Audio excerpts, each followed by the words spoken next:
আমরা কয়েকটা বন্ধু বান্ধব ছিলাম, নিয়ম করে প্রতিদিন আড্ডাও দিতাম। কিন্তু এখন যার যার কর্মব্যস্ততার কারণে ওই আড্ডা দেওয়াটা আর হয় না।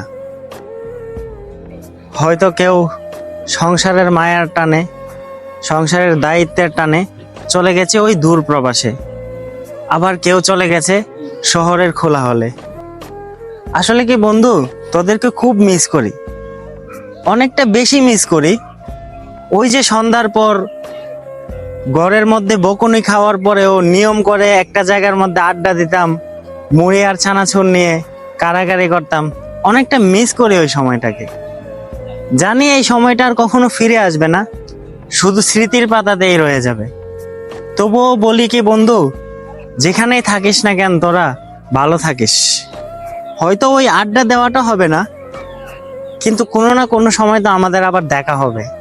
ভালো থাকিস যেখানেই থাকিস।